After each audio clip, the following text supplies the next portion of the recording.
up, man? How you doing? Welcome. Good. I'm good. Good to see you. Thank you for doing this. The whole point of this, you actually were a part of the start in like the thinking process of this whole thing. Because I told you back in was the start of the start of COVID and the pandemic. I told you I was really interested in stories, and I wanted to tell people stories in a way that helped other people get through whatever tough times they were going through. Welcome to Rebuilding the Beast. I love it.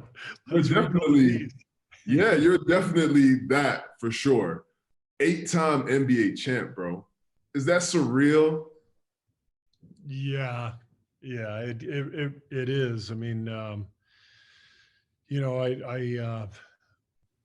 it's a combination of a lot of good fortune and a lot of work. I mean, I felt like I was prepared for the opportunities that came my way, but you can't just line up this whole group of people who I've been able to be next to, Michael Jordan, Tim Duncan, Greg Popovich, Scottie Pippen, through my whole playing career. And then my first coaching job to coach, the whole group that won the title in 15. I mean, it's, so I'm well aware that I'm more than anything, I'm really a case of right place, right time. But at the same time, I worked hard and I was prepared for the opportunities that came my way. That's how I look at it.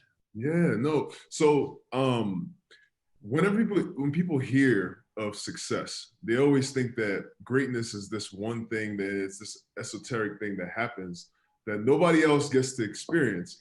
But when you watch things like, when I read your story or when I watch things like The Last Dance and I see this person who was godlike in Michael Jordan, see the little decisions in his life that he had made, you understand that greatness doesn't just happen. Everybody deals with tough times, but decisions you make in these little times are what really matters. So that's why I want to touch on some events in your life and see how you responded, and just hopes that other people who have gone through those same things can learn from you. Yeah. What people don't know about you, and I actually didn't know this about you till I started doing my research, is you were born in Lebanon. When did you move back to the United States? What was that like? Please explain that to me. Yeah, so I was born there because my dad was a professor of political science, and he actually grew up in Beirut. His parents were missionaries during World War I, and they went over, and it's a long family history. But my grandparents were missionaries who started an orphanage in Turkey and in Lebanon during World War I. When the Armenian people were mass murdered, they started an orphanage. I mean, it still blows my mind when I think, because they were like 20, 21 years old when they went over there, just kids, and they literally ran this orphanage and saved thousands of kids' lives. And it's a pretty amazing story. But they ended up staying in Beirut and teaching at the university. And so my dad was born there, and he went to school in Beirut growing up. And then he eventually became a professor himself, and he was teaching at the university. And that's why my older two siblings and I were all born in Beirut and lived there when we were small. My dad ultimately took a job at UCLA, and so most of my childhood was spent in Los Angeles. But we have this deep connection to Beirut and to the Middle East. And you moved back there, didn't you? We moved to Cairo, Egypt, for 3 years when I was in junior high and high school, because my dad took a couple of sabbaticals from UCLA. So he was still a professor there, but he took leave to do research and teach and write a book. And so we went back and visited Beirut and traveled across the Middle East, but we lived in Cairo for 3 years. What's it like being the son of an educator? Because I'm the same way. I'm the son of a woman who owned a school, And I had this pressure on my back all the time to do well in school. It was great for me because it helped me. I actually graduated high school super early. I graduated at 14. And that Right. was just because I had the person. It's like being around your teacher all the time. It's like Right. Right. I didn't go to her school, but she was pushing me. Was that the same thing for you? Yeah, yeah. I have three siblings, and my older two siblings were both great students. I was just a decent student. I was much more interested in sports, but I definitely felt I wouldn't call it pressure from my parents, but influence, to make sure I was doing my homework and doing well in school. And but unlike my older two siblings, I didn't have a great passion for anything academically. My passion was sports and basketball. But I was really lucky to have a great upbringing where my parents taught me the right values and made sure I was getting my education, and all of that helped shape my whole career in basketball, because all this stuff is tied together, right? No matter what you do, it's still all about your work ethic, your ability to communicate, to get along with people, to lead people, to follow people. All those things they're common themes across any field that you're going to end up being in. Basketball comes into your life, and that's your love now. I got into my life late, and for you, it came in, and you're traveling to all these places. Did basketball go with you to Egypt, to Cairo? Yeah, yeah. Yeah. So I started playing when I was like probably 5 years old. I'd shoot. We had a hoop in our driveway. So I'd be out my driveway, trying to throw the ball up at the hoop from as young as I can even remember. Um, and so I fell in love with it. And then just wherever we would travel, I would play. But I played all sports, whatever was in season, we played. Back then, you didn't specialize in sports so much. It was more a case of you just played whatever was going on. But the good thing was basketball was pretty popular globally, even in Egypt in the late '70s. A lot of people were playing. I played on the school team. We played against local club teams. We even traveled to Greece to play against the other international schools in the Mediterranean area. So I had a great experience with basketball in Cairo too. That's amazing though, because I didn't play basketball in Africa. So to hear that you were playing basketball in Africa while meanwhile I moved to America to play basketball it's just kind of, our world has these weird parallels. You Yeah. find. And I'm guessing the basketball didn't reach Nigeria until later than it did in North Africa, and the Mediterranean area. I don't know that for sure, but I'm guessing that was the case, because even like I said, even the late '70s, early '80s, there were a lot of people around Cairo playing basketball. how did so you moved back to California later, back to LA, Hmm. and you end up, so I see you said you didn't have a lot of offers to go to college. You wanted to Right. play at UCLA, but you ended up getting an offer to go to University of Arizona. Take me to through that process for all the kids out there who Mhm. are not getting any scholarship offers, and just that hope that your dream school is still coming. Yeah, so I finished my senior season in high school without an offer. I had a few feelers, but nobody really made an offer. I was kind of a late bloomer, and as I said, I was playing different sports too. So I don't know. I just wasn't really good enough yet to receive a scholarship offer. But that summer after my senior year, I played in summer leagues in LA, and I got a late scholarship offer from Arizona, and just took it. I didn't even visit the campus. I just said yes before before anybody could to change their mind. So But Arizona was good though, weren't they? at the time they were bad, and Lute Olson uh, was my coach. He took over that year. My The year that I came in was Lute Olson's first year, and the team was terrible. and he turned it around like that. Within 2 years, we had a top 20 program, and that started a streak of like 25 straight years in the NCAA tournament for Arizona. So he built this incredible program, and I was lucky enough to be there in the beginning. That's incredible, because we're talking about rebuilding the beast. So you go into college and they're terrible, and then by the time you leave, you guys go to the Final Four. Yeah, I heard I you was lucky that game. to learn from one of the best. I mean, Coach Olson, Hall of Famer. He just passed away a few months ago, which was a big loss for all of us who knew him. Wonderful man and amazing coach, and he literally built the program from the ground up. And so to watch it, allowed me to kind of get a vision for how to do something like that. Yeah, I just saw the players that he had under his belt, all the pros, and it was incredible. Yeah, I mean, during his prime there, through the 90s especially, Arizona was turning out as many pros as Duke and Kentucky and Carolina, all the top schools, and he was really a remarkable coach, and did an incredible job there. I know you've talked about this multiple times, but when you were in college, you're 18 years old. Is that when you were in college? Mm-hmm.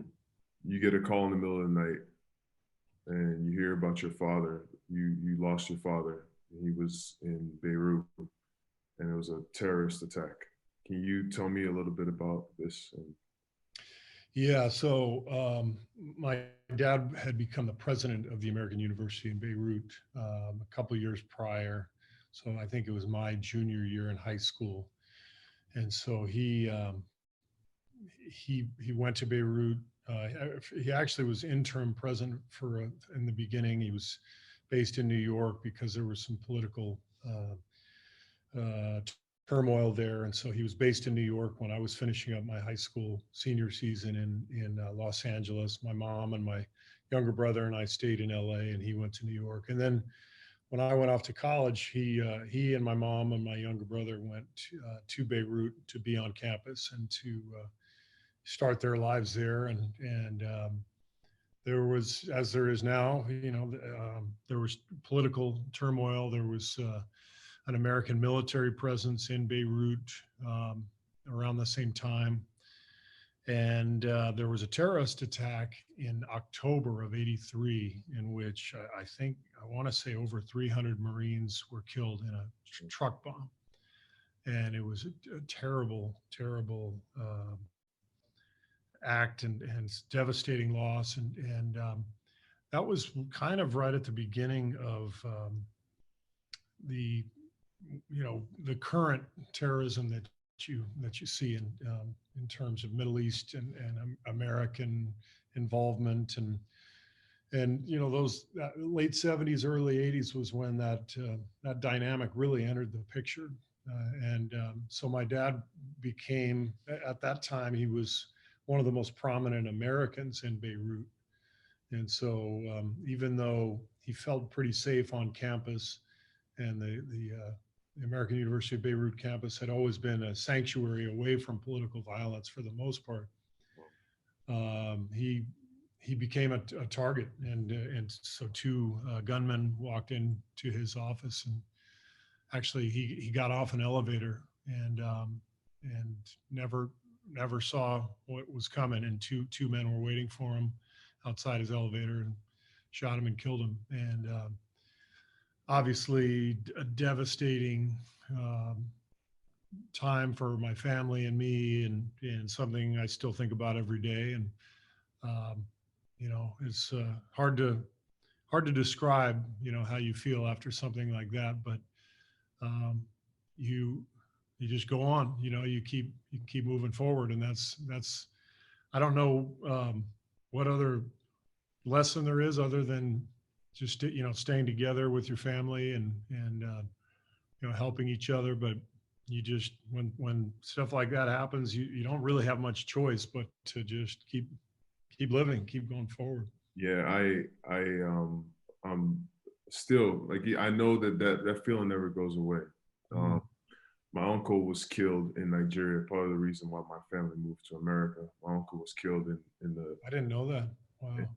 yeah, he was shot in the chest 8 times. They tracked him down. They were chasing him. It was a car chase, and till today, I think that it did a number on my family. Like my mom is still not the same. He lived with us. It was this whole thing. Matter of fact, he was calling her while he was dying in the car, but she was in church and she couldn't pick up the phone. So there's all these crazy things that happen in the world.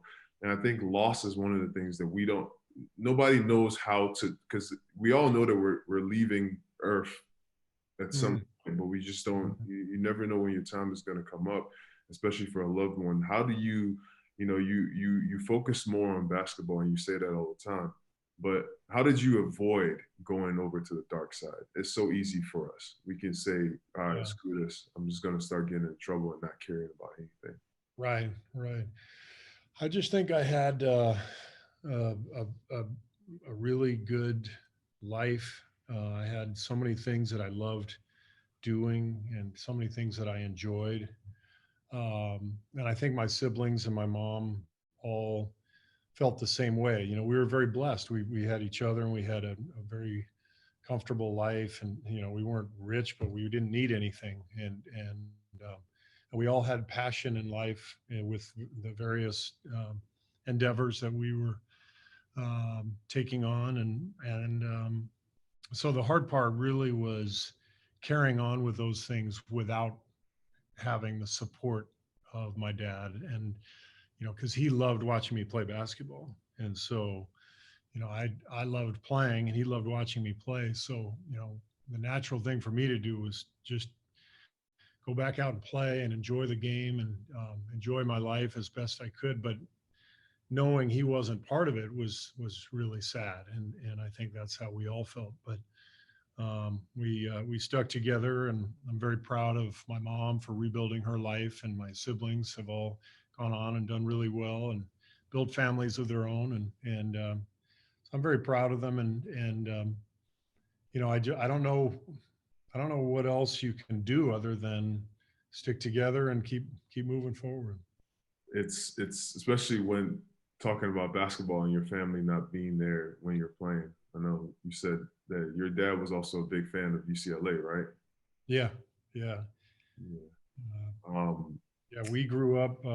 That was how I fell in love with basketball. Was going to UCLA games when I was 5, 6 years old. Those were my first games, and then eventually I became a ball boy for UCLA basketball. So I'll never forget those days walking into Pauley Pavilion where UCLA plays, and it was magical for me. You know, as a little kid to see a sold out stadium, and the band playing, and just all the energy. I was like, man, this is where I want to be, you know.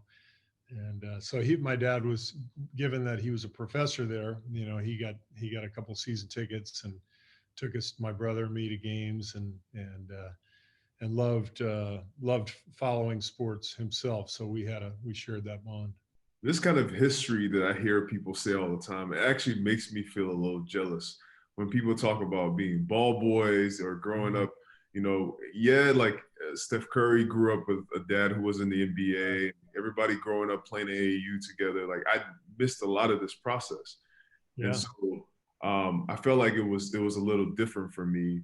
Mine was more about the work ethic and the just the pure joy I had for being around the teammates I had in college and around teams. So, how old were you when you moved to the United States? I was 14. I turned 15 a month later. And you didn't. So, growing up in Lagos, And I grew up in Benin, which is down south, and Lagos is a couple hours away. So yeah. So growing up, I assume you spoke English growing up. Yeah, I Your went to English. a good school. Yeah, yeah. But you didn't play basketball until you got No, I to. wasn't an athlete at all. That was actually the thing me and my dad used to get into fights about because he would like, yo, play something, do something. And I was like, nah, I was kind of a nerdy kid, chubby, nerdy kid at the time. And it didn't come into my life till I came to America. My uncle was like, all right, he convinced me because I saw how expensive college was in America, and converting it to Nigeria to the Naira currency, it was going to be just crazy for us to pay it. So it was like, you can get a scholarship this way. And I started trying to play, was horrible. And then eventually just stuck with it. You know, this perseverance, this idea of that's where actually this whole thing comes in, right? Rebuilding the pieces. At first I got cut in high school, and then I just played AAU. I played AAU for 2 years while I was the video guy at a junior college. And I guess maybe that is my ball boy moment, because that's when I started to enjoy the game. Yeah, but this is always interesting to me because I feel like, you know, having watched basketball overseas, and now we're seeing more and more African players come over and have great success. It's a little bit like American soccer. Like for me, I remember when I was in school in Cairo, I went to school with all kids from all over the world. And so one day we had, when I was like 10, we had a soccer game between the American kids and the Egyptian kids from the same school. Oh. And I think we lost like 10-0. And I remember like we had some good athletes, right, on the American team. Breathe soccer, man. It's soccer, right? And it's like they've been playing, and these were the kids who were ball boys and have been playing since, you know, they basically were old enough to walk. And it's the exact same concept now in reverse. Like you didn't get that 10 years of being a ball boy and watching games and absorbing everything. So you started late. But what I'm seeing now, and I know I'm shifting topics here a little bit, from the African players who are now coming over, it feels like there's now more and more of a foundation underneath them because of how much basketball has changed over there, and how much coaching there is, and Basketball Without Borders and all these different programs.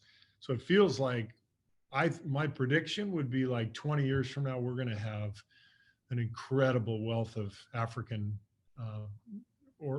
talent in the NBA, because these guys are now getting the background and the education fundamentally that maybe you didn't have access to when you were a kid. Yeah, it's a big shout out to, I mean, the work that Mutombo has done in Africa, Hakeem, even my generation of guys from, you know, whether it's Luol Deng to Joel Embiid, all these African players who have had success.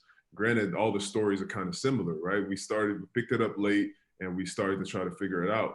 I think what we've realized is, given the opportunity, the kids out there, they can do wonders with it. It doesn't always have to be about making it to the NBA. It's also about, you know, getting education, getting scouts. So we're trying to create infrastructure for them. At first, right now, it's for us, it's figuring out ways that they can come to America or go overseas to get the education. But I think the long-term goal for us is that we create something back home where people can get the basketball skills and knowledge and get the education. And, you know, it's just trying to turn this whole thing into a worldwide game, you know? Hey, hang on one second, Festus. Come on around here, Raymond. We got a visitor. Ray Ritter! My goodness. What's up, man? That's the easy with Weezy. Yes, sir. Hey, you know what? So when you asked me about doing the TV stuff, I was like, you know what? Let me take this into my own hands and create my own show. So that's what we're doing right now. Well, I'm looking at you on TV right now, and I'm not sure radio might be a better angle for you. Really?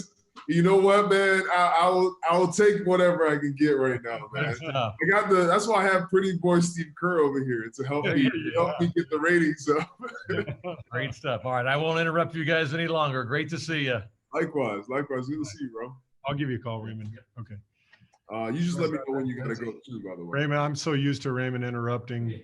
It gets old sometimes.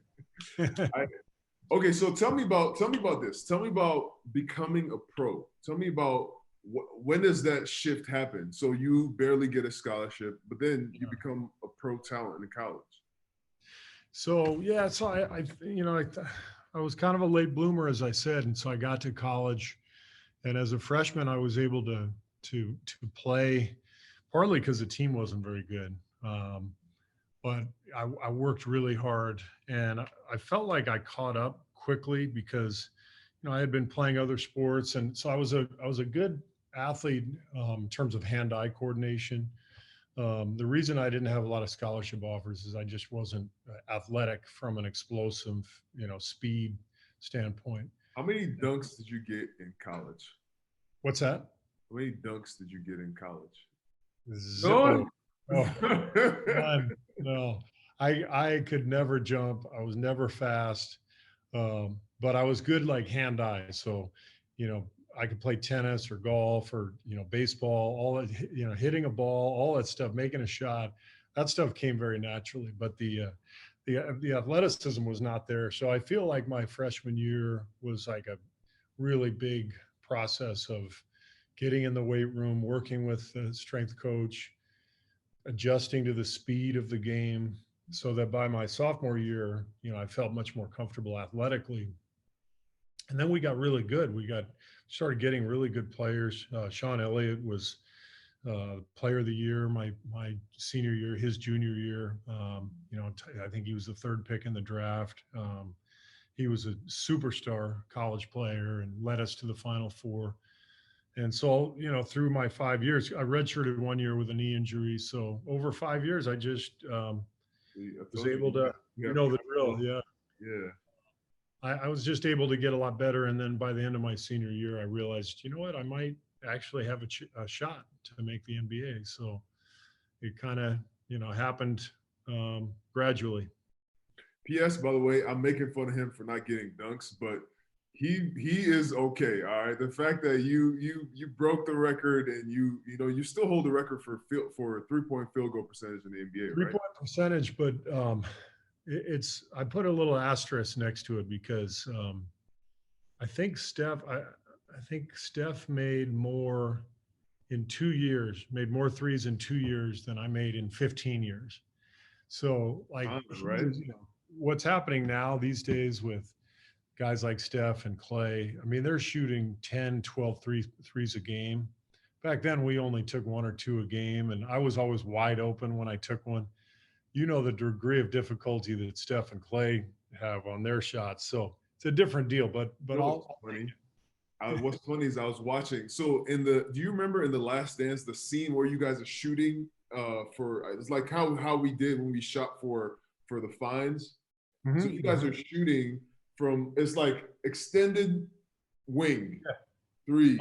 And I was looking, and I'm looking like, this is the three that everybody shoots now. And you guys are shooting it like it's a half-court shot. Like people are heaving the shots back then. Is it crazy to you to watch how the game has evolved? Yeah, totally different game. The floor is just so spread out now. Every time I watch a game from back then, it's amazing how many bodies there are in the paint. There's generally 4 bodies crowding the paint all the time. And then usually 4 more are coming over to help quickly because we just didn't have the 5 out stuff that you see now, where you've got, centers like Kevin Love, for example, or, Jokic out there for Denver, guys who are 5 men who are shooting 25 footers, and everybody else on the floor can shoot too. So it's a totally different game. It just looks different when you watch it because now there's just nobody in the paint. Yeah. Okay, so tell me about you as a pro. So now you're in the NBA. You're drafted. You're with the Phoenix Suns, which, by the way, that actually comes back later. But you're with the Phoenix Suns now, and you're a pro. So tell me about life in the NBA and what's that transition for you? Yeah, I mean, it was at that time I'm thinking, all right, man, I get to make it in the NBA. Hopefully I can hang on for a couple of years, make a little bit of money, and then move on with life, because I didn't think I could make it for a long time. But being drafted in Phoenix was a blessing because I got to play against these amazing players, guys like Kevin Johnson and Dan Marley and Jeff Hornacek. These were my teammates. And back then we practiced a lot harder. We scrimmaged more often. So I got this incredible experience to play against these guys every day, and I got my butt kicked. But again, it was like the next step for me in adapting to the athleticism and the speed. so that by the end of that year, I felt like I was ready to maybe contribute. And I got traded to Cleveland right after my rookie season ended. And that second year, I got to play quite a bit in Cleveland because of some injuries and a trade. And all of a sudden, I'm out there playing like 20 minutes a night. I'm like, man, this is amazing. Like, maybe I can actually make a career out of this. What was your welcome to NBA moment? I'll tell you, mine was, I had watched the first NBA game I ever went to was in Sacramento. I watched the Sacramento Kings versus the Los Angeles Lakers. At this point, I just got cut in high school, and my uncle takes me to a game and says, this is basketball, it's NBA basketball. And I'm watching all these guys, and I see Kobe for the first time. Kids in Africa say Kobe's name while they shoot trash, they shoot paper into the trash can. And so fast forward years later, my first game is against the Lakers and Kobe. And it's the same thing that people say about Jordan, which is the aura around him. I was like, what's going on? How is this life? What was your moment? Because you have been since you were 10 years old. Yeah. So same thing, but for me, it was Michael Jordan. So we played the Bulls in an exhibition game my rookie year. I think we were in St. Louis playing this game. And I didn't even get into the game, but I'm on the bench, and Jordan gets the ball literally right in front of me. And he's got the ball, and Dan Marley's guarding him, who was also a rookie at the time. And he was like so gung-ho about guarding Michael Jordan. He was so excited. He was like slapping the floor, like, I'm going to beat him up, right? And Jordan had those huge hands, and he caught the ball, and he turned, and he held the ball out kind of like he used to do. He was palming the ball. There's a picture of that, isn't it? Oh yeah, there's plenty of them. But he loved, moving the ball around with one hand. He huge hands. But he literally turned right in front of our bench, and I'm not kidding. He looked right at me, and he goes, "Watch this." This is during the middle of the game. And then he turns, and Marley's guarding me, went right around him, boom, dunks it, and he looks back at the bench laughing on his way back down. And I'm like turning to my teammates like, "Oh my God, did you see that? Oh my God." And they're like, that was before we got the etiquette of you're not supposed to react when your teammate gets dunked on. There was that etiquette, and my teammates pointed that out. They're like, "Steve, he's on the other team. You can't cheer for him." But that was my welcome to the NBA moment. Like, oh my God, I can't believe this guy did that. And how the hell am I ever going to make it in this league? So now that's actually a great transition for me. So you go through, you play for Cleveland, but then you go to Orlando, you play with a young Shaq and Penny. And then Shaq. I didn't play with Penny, but I played with Shaq. Yeah. With Shaq. Penny, I think the year after I left. So you play with Shaq, and then you go on to play with the guy that you're talking about, with Michael Jordan and the Bulls. At some point in your career, I mean, we could talk about your big shot in the finals, but at some point you were the guy. You're the guy that people look to make those shots. So when did you feel like you belong in the NBA? Well, I want to make it clear, I was never the guy, but I was on the floor. You were a role player. You played your role. Yeah.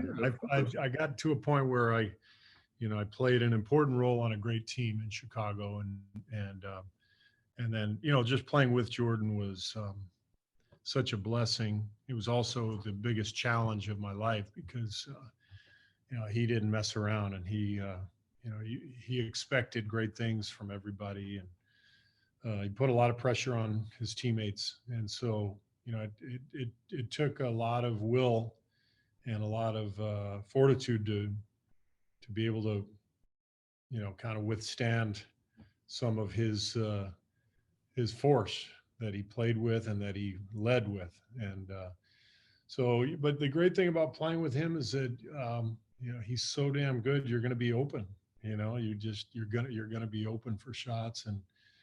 And I ultimately was able to, take and make some of the big shots that I had in the playoffs. I missed others and went through a lot of ups and downs, but ultimately, was part of 3 championship teams with Jordan and just an incredible team to be a part of.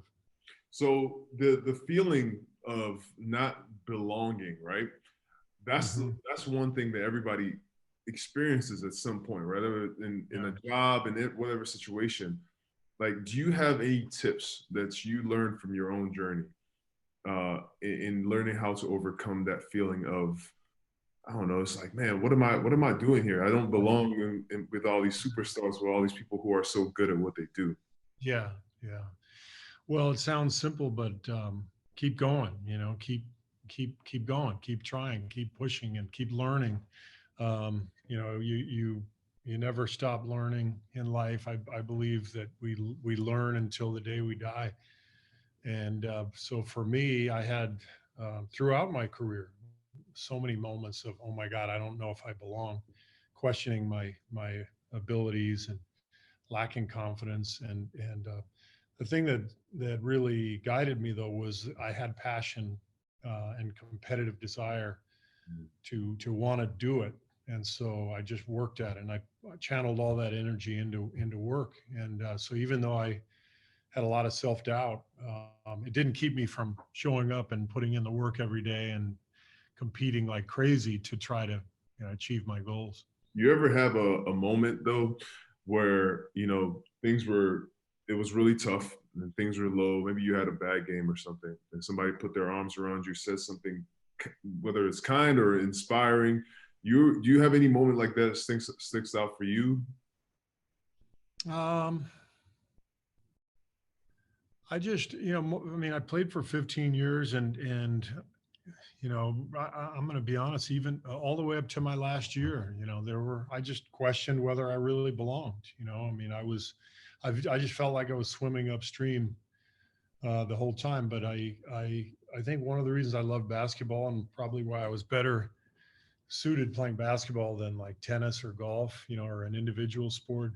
Um, you know, I love that you're part of a team in basketball, and you share these ups and downs together, and you're able to lean on teammates and coaches and to help you get through all the difficult times. And so I can um, count the incredible teammates that I had that helped me get through difficult times, and the amazing coaches I had, Lenny Wilkins, Phil Jackson, Greg Popovich, the incredible Hall of Fame coaches.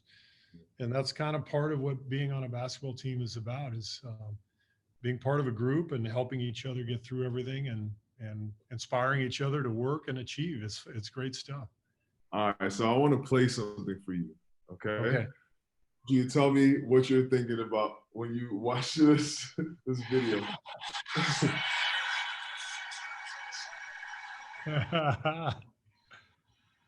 Yes. So remember when you guys played that at practice to make fun of me? So yes, so this is actually one of my favorite parts when we played. It was our video sessions were off the chain. We always were making fun of each other, and it's crazy the way we were able to mix fun with work, right? And so that was one of the things I remember. And I don't know if you've seen. Do you remember when we won the first championship in 2015? Remember Draymond's reaction? Did you ever see it in the picture? That was his reaction. It was like, ah! I don't know if you ever saw it. I'll find a picture of it. And Draymond was, even in that moment, he had the presence he was like, yo, I'm going to get Steve back. He copied me. I do remember Sean Livingston doing that. I think they probably, because I think during that one clip where I was like this, I let out this scream that made Steph laugh. Yeah. Yo, it's funny. We can make fun of you all we want, but at the end of the day, when you win, you don't know what just comes over your body. It's like a demon or something. You're just like, what is going on? I actually won. And the cameras are there to catch it. And so, later on you look back on it and you're like, what was that noise I was making? But that's the beauty of it, is it's like anything, it's like nothing you've ever experienced, that feeling of joy and celebration and relief. And especially because of the playoff run. And I think this is the hardest part for for the average fan to understand, the playoff run is 2 months long, and it's so filled with stress. I mean, every single day, even on your off days, you're stressed about the next game and the one after that. And you find some relief after you win one series, but then you got to move on to another one. So the 2 month buildup of stress that leads to that release of joy when you win means that we all do crazy stuff like I just did in that. Well, you just hit a big shot before that, so I definitely understand that feeling, man. How did you? So now you transition to San Antonio, and you go there, and immediately you just win a championship over there. So what is the deal, man? Are you just the luckiest guy on the planet, or are you the secret charm? What is it? Luckiest guy on the planet, for sure. I barely even played on that team. I signed with San Antonio as a free agent, and we had Tim Duncan and David Robinson, and so they were trying to add shooters on the perimeter because they knew Tim and David would draw so much attention. But I really didn't play well. I had a hard adjustment going from Chicago to San Antonio, and so I didn't play much. But the team was damn good, and we won the championship. So that was the fourth straight year I'd been on a championship team. It was kind of crazy.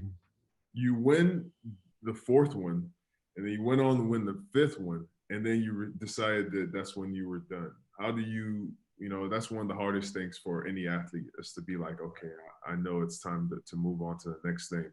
How did you realize that? How did you take that? Well, I was lucky because, playing 15 years, I didn't leave anything on the floor. So when I retired, my body was telling me it's time to retire. And so was my mind. So I didn't, I didn't have to stop because somebody told me to, or because of an injury. It was just time. And so it was actually a very, very comforting feeling to know that I had, kind of squeezed every drop of juice out of the orange, and I was ready to face the next part of my life. And at the time I had 3 young kids, and I was ready to kind of get away and be with my family more. And so I went into TV, and I got an analyst job right away. And that was a great time of life, to be at home quite a bit and not have the pressure of competing at a high level, and to be able to relax a little bit was a wonderful time in my life. After doing it for so long at a high level, I can imagine, especially those June, July. I mean, the playoff times, you still have to travel though as an analyst, right? You still do the travel schedule. Yeah. But I had a great schedule. I mean, I was basically doing 1 game a week during the regular season. So we moved to San Diego, where, I grew up in Southern California, as I said, in LA, but I prefer San Diego. It's just quieter down there. And so I had 5 days a week at home, cooking dinner for my kids, my wife. I love to cook, and I do yoga and get in the ocean and surf and play golf. I had this amazing existence, and then I would just fly off and do 1 game wherever, somewhere around the country every week. And then in the playoffs, you kind of get really busy, and you're gone for 6-7 weeks straight where you're just doing games. But I loved it. It was great way to stay involved in the NBA, but to transition into a more of a family life, which I really loved. You have a great family, man. Great wife, great kids. And the cool thing is, and the weird thing actually, is that usually players, after they get done playing, that's a tough time for their marriage. But it sounds like it was stronger for you. It was better for you. Yeah, and I think it was because I was lucky enough to play for 15 years. Most players, and I realize, you're exhibit A, most players aren't able to play for as long as they want because something comes up, whether they get injured like you did, or they get released. And that's a really difficult time. A lot of my good friends in the league have had very difficult times. you know, having to stop playing before they were ready to. And I was just lucky that I played for as long as I did, and I never had that feeling of being cheated out of anything, you know. It's a blessing. It's a blessing to walk out on your own terms. Yeah, huge blessing. Now you start getting the itch again though, and then you go back to being the GM for the team that drafted you. That had to be a very weird feeling, right? Because the GM trades you after a year after you get drafted, and then you come back for the job. Was he the one that you took over for him, or was it somebody else? No. Well, Jerry Colangelo was the GM of the Suns when I was drafted. And then when I became GM, he was a consultant for the team. So I by that time I knew him pretty well. And, but I had some history with the team and of course, going to school at Arizona, which is only 100 miles from Phoenix. I had a good, strong history in the state. So it was quite an honor to go back there and become the GM. But I wasn't very good at it, frankly. I was only there 3 years, and I was there for the duration of my contract. But I realized, while I was doing it, it's not what I want to be doing. I wanted to be on the floor. I wanted to be coaching. And so it was a great learning experience for me, but I really was not a good GM. See, this is what I love about you though. Like, you're always honest and you're humble enough to admit to, I wasn't good at this thing. That learning experience, was it disappointing? Or was it, was it clear to you that your path would lead somewhere else? It was clarifying. It was disappointing and at some level. It was also enlightening because I really got a good look at how organizations have to operate and the key relationships within organizations, coach, GM, owner, best player, those things all were so apparent to me that when I became the Warriors coach 4 years later, I had a much better sense of what needed to happen and how I needed to forge my own relationships with Bob Myers and Joe Lacob and, Steph Curry. And it was a perfect way to prepare to coach. And so I look at it as a blessing, but again, it was not something that I enjoyed very much or that I was good at. It's actually kind of unbelievable. It's not unbelievable. It's actually kind of cool to see when people say they've had a hard time, they failed at something. It's very cool to see how that thing also helps them being successful at the next thing. Right.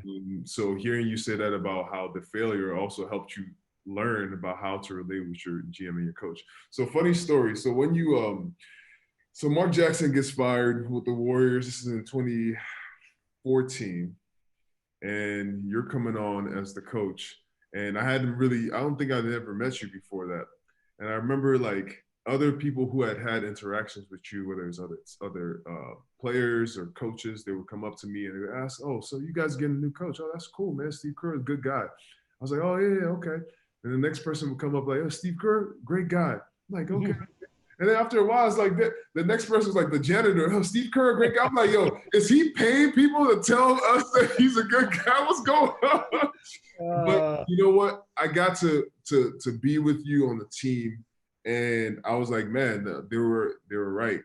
How were you still able? When you get the notoriety at this point, you're a five-time champ. You've been a GM and all these things. It seems like you've taken that thing with you, though, that humility to be good to everybody along the way. Tell me more about that. And well, thank you for the compliment. And yeah, I mean, I remember that, that time taking the job and getting to know all you guys and learning more about all of you. And it was a really fun time, but it was, I suppose, it probably helped me to not have ever been kind of the celebrated 5-star recruit, going off to college, or the first pick in the draft or whatever. Like I was always sort of at the bottom of the totem pole, and so I knew what it was like for the guys on the bench, and because I had been there, and I knew what failure was like, but I also knew what success was like. So I had a lot of confidence in myself from my playing days, and from seeing, that if you worked hard and you got some breaks, that good things could happen. But it's a good balance to have had success and to have had failure, because you learn from both. And so I think I just came into the coaching job just with full awareness of what I was facing, and that we had a great chance to win, and there was also likely to be plenty of failure and disappointment, because that's just life. You came in, and here you go again, lucky charm, right?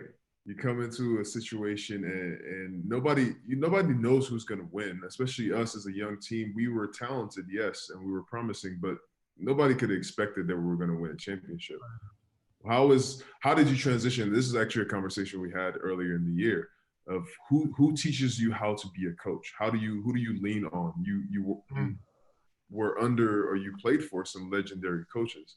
Right. So who you lean on for support in telling you how to go about this new transition? Well, when I left Phoenix, when I knew I didn't want to be a GM, I knew at that point, I said, I know I want to be a coach. And so I went back to TV. I got my old TV job back. But at this point, my kids were older now, and I was starting to think about what's next in my life. And so I really plotted out this plan to coach in the NBA. And so I spent several years really preparing for it, and talking to various friends in the league and my mentors, my old coaches, and asking them, what do I need to do to be a successful coach? And one of the best pieces of advice I got was from Jeff Van Gundy, who said, any thought that you have, write it down. Like, keep a computer file of just anything that you think about being a coach, or what your team would look like, or what you believe in. And while you're doing that, as you're watching games, if you see plays that you like, or an offense that is appealing, keep clips, keep a video library, and so it was great advice from Jeff, because what I ended up doing over a period of literally probably 2 years was without even realizing it, I was compiling a kind of a manifesto, like a philosophy, like, this is who I am as a coach. These are the rules I would have. This is what's important to me. And then along with it, a video library of plays and strategy. And so I spent 2 years preparing for this. And then when the Warriors called and asked me to interview, I walked in to the interview really well prepared. And I think that's why I got the job. We've said that from the beginning, is that there's luck, but there's also the preparation that meets that opportunity. And that's awesome, man. One of my favorite quotes comes from Doug Collins, who I worked with in television, who coached in the NBA for years. I don't know where he got the quote, but he likes to use it, and I think it's a great quote. It's just, luck favors the prepared man. I think it's true. It's we all are sort of faced with various breaks and misfortune, in our lives. So sometimes you get good fortune, and when you get it, if you're prepared for it, then that luck is much more likely to blossom. And so I think it's a good philosophy. That's amazing, especially for this podcast and this concept of going through a challenge. It's like, be prepared, because your next opportunity is going to come.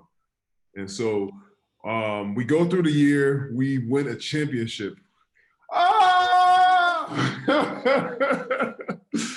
Where do you go from here? You're the first year coach. You just got here, and now you are at the top of the mountain. What happens after this? Man, it was just so much fun. And I was doing exactly what I felt like I was meant to be doing. Like, it's funny, my whole career, as a player for 15 years, I think I told you this earlier in this podcast, I never really felt like I belonged in some ways. You know, I didn't have the confidence as an athlete that that I really probably should have had. But as a coach, I felt very confident. So when we won, I just felt like, man, this is exactly what I want to be doing. I love my job. I'm confident with it. I'm comfortable in my own skin in this job, and I've just inherited this incredible young team that was ready to win. And man, what a lucky human being I am. Yeah, we had a hell of a team, but not just talent wise. We had a team that was almost like family. You know? And you did a great job of really fostering that family atmosphere that we had, because we would have you. I think we had family on the plane that flew to games with us. We really didn't have to think about much. Like, you made sure that people took care of our families when we flew to different cities and things like that. Dinners, all of us with our friends and family. These things are things that are not common on every team, and Yeah. so it really was something that we started from the bottom. It was from the bottom to the top of the whole organization, where it was just one big family affair, and I love that part of it. But I do remember one of your first days where you come on the board and you write these 4 things down. Do you remember what the 4 things are? Do you still have them as your team motto? They're right here. Yes. Compassion. Yep. Competitiveness. Yep. Joy. Yep. And the last one is the hardest one to coach, and the one I've had the most difficult time in trying to. It's mindfulness. Mindfulness. I actually was just thinking about that earlier, because I was going to ask you a question about that. Yeah. Yeah. No. So these 4 things. How do you get this motto? This what would you call it? Mission statement? Yeah, basically value. They're my core values as a human being, and so one of the things I did when I told you when I was preparing to coach, I visited a lot of other coaches and sought a lot of advice. And the guy who helped me maybe the most in terms of forming my coaching philosophy was Pete Carroll, the Seattle Seahawks football coach. And I went and visited him at training camp and watched them work for a couple of days. It was amazing. Pete's been a wildly successful football coach over 30 years. He's got a lot of experience. And so that's what he taught me. He said, you know what, your coaching style has to reflect your values, who you are as a human being, what makes you unique. And so you got to figure out what are the most important values to you in your own life. And then you try to make those values come alive every day in practice and in the gym. And so if joy is one of my core values, which it is, I got to make sure that players are feeling joy, you know, if competition is one of them, which it is, we got to compete, we got to keep score, we got to value winning. And so Pete taught me this concept, and it was so valuable because, you know, I think we all sort of think we know who we are, but it does require some thought to just, because we're all unique. Like, my values are going to be different from yours, and yours are different from, you know, Steph Curry's and, you know, Phil Jackson's, and everyone's a unique human being. So Pete really forced me to sort of examine myself and my life and figure out what's important to you. And because if you do figure that out and then it translates onto the floor, there's an authenticity about it, because you didn't just make up some stuff. You actually took what's crucially important to you in your own life. So that was a really valuable lesson for me. Who taught you as a coach to break clipboards on the ground? Where did you learn that? Greg Popovich. That's where the competitiveness part of that whole thing comes in. Is where we start messing up and we weren't playing to our best abilities. He would get angry and break the clipboard. But that's the craziest thing, because we would start laughing, because it was like we couldn't put the 2 people together. It was like the soft-spoken Steve Kerr and the person's like, yo, what the? My wife, Margot, she she has a quote that I can't remember where she got it, but she was reading a book one night and she started chuckling. And I said, what are you laughing about? She goes, I just read a quote that described you. I said, what is it? And she said, what's the quote? Beware the fury of a patient man. Ooh. And I thought, oh my God, that's so true. Cause I'm like incredibly patient. And, but when I go off the deep end, man, you've seen it. That's when I break the clipboard. So, you know, sometimes the most patient people are the ones who, who have the biggest ability to snap. And, I have that in me for sure. And it seems to happen about 3 or 4 times a year where I either lose it on a clipboard or on a ref and I get kicked out of the game or whatever, but just it's competition. Part of the competitive edge. Yeah. My next thing is, you know, we go through the high of winning a championship and come back the following year. And we're rolling through teams and, you know, we break your former team's record with the Bulls. And I remember they asked you all the time, what is it? Are you trying to stop them from beating your old team's record? And you're like, yo, it doesn't matter because I win either way, you know? Yeah, that's right.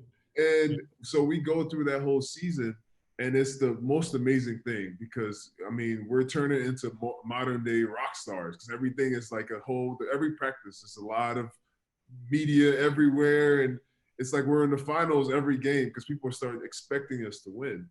And we expected ourselves to win. So the combination was lethal. Now we go through the whole playoffs and fast forward, everybody knows what happens. How do you handle a loss after something like this? That's what we all talk about, and that's what this podcast is about. Is how do you deal with a loss in your life that's this challenging? Well, I think perspective is really important. You know, one of the great things about sports is that we get to test ourselves and we get to either succeed or we fail. And then afterwards, like nobody dies, you know, it's still a sporting event. And so even though it's devastating because it means so much to us, it's not devastating in terms of living your life and the health of your family and your own health. And so I think I really benefited from learning about perspective from Greg Popovich and Phil Jackson, both of them. They just had a really good way about them in terms of understanding that everything is a balance in life. You know, there's a work-life balance for all of us, no matter what we do for a living. And I ideally, your family enhances your work, and your work enhances your family. You know, there's this balance where you love what you do, and you drive hard, you try to succeed, but at the same time you're going home to your family every night, and it's like, this is truly what's important. And so I think for me, you know, when what I tried to remind you guys of after the loss, I'm sure none of us really remember what I said in the locker room, but man, it was an amazing season and we have had so much to be proud of, and we're gonna, you know, nobody's gonna die. We're gonna wake up tomorrow morning and the sun's gonna come up and we're gonna keep living our lives and we're gonna get back at it. And that's just the reality of life. After that, I mean, your record as a coach, you went to 5 straight finals just off the bat, you know, and that's unheard of. And you got a superstar and Kevin Durant come to join your team, and it's a whole new transition. How did that what was that transition like to having this new kind of, because you started off with this homegrown team and then it turned into this other monster that was a team. I mean, they could say it's arguably the best team of all time with the firepower and everything that you had. Yeah, it was a really strange transformation. I mean, you were there and you witnessed it because you just talked about how the difference between the first year and the second year. Second year, like you said it, you guys were becoming rock stars. You know, first year we were the Cinderella story. Second year we break the all-time record. Third year we get KD. And it's like, now we're the villains. and it was a bizarre transformation. It happened quickly, but it was a good reminder that that's kind of how it works in sports. Most people, if you're an impartial observer, so at the time, if you were not a Warriors fan, you were just an NBA fan. That was the transformation of our team made sense. Like in the beginning, we were these upstarts and fun to watch. It's like, man, I love watching that team. They're fun. Then we win. It's like, damn, that was, they just set the record. Like, damn, they're good. Now they got KD, and now I'm going to go cheer for somebody else. I want those guys to lose. Yeah, because you guys are winning all the time, and so it's like, yeah, so, they build you up to kind of bring you down. Sometimes I feel. Yeah. But again, it's just human nature, and I think what you just said is important. Building you up to break you down. I think that's especially the modern dynamic to sports is this social media aspect of it, and the constant judgment and criticism that you guys face as players, and we face as coaches too. When I was playing, you didn't have nearly as much of that. A lot of that was unspoken because, fans were at the games, but they couldn't DM you. They weren't tweeting about how much they hated you. They weren't even, That's a good point. You just go home and you go home. Yeah. So you could avoid all that stuff back then, but these days it's probably the most difficult thing, I think, about being a professional athlete is just that constant criticism and the access to social media. It can be so poisoning, and to me, it's made being a public figure, being a professional athlete, more difficult than it's ever been. You go through that whole phase, and we'll fast forward and say you guys won two championships after that. With three total. Yeah. 3 total. And then the last one, which is last year before this previous one, you guys lose. And you don't just lose, like you lose in dramatic, like everything explodes. Like the only thing left was for the arena to actually explode. And it was just this idea that, okay, this thing is over. This run is over. You kind of feel it like it's over because of all the negative attention you guys are getting with KD, and then he gets injured, but then Clay gets injured, and you have to start over again. So back to our whole thing, talking about the climb. And are you, now you have to start over with this team. And last year was really tough for you guys because you go from being the best to now being the worst, and everybody's just, all these teams that you had no problems with before are now taking turns and beating you. Tell me about that humbling feeling of being back to the bottom. Yeah, I mean, losing to Toronto in the finals, it did feel like that was it. Like, oh my God, the run's over. Horrible injuries to KD and Clay, guys who end up retiring. Sean Livingston retires, Andre Iguodala gets traded, and then last year, because of the circumstances, we end up, starting at the bottom again, and we end up with the worst record in the league. Humbling, but at the same time, kind of to the theme of what we've been talking about. Like, this is just the next step in life, and so now it feels like we're trying to climb the mountain again. And, we do have the core of our team back, knock on wood, Steph, Clay, Draymond, healthy. We've added Andrew Wiggins, who's a great talent and a great person to coach. I'm excited about his potential to help us this year. We have the second pick in the draft coming up next week.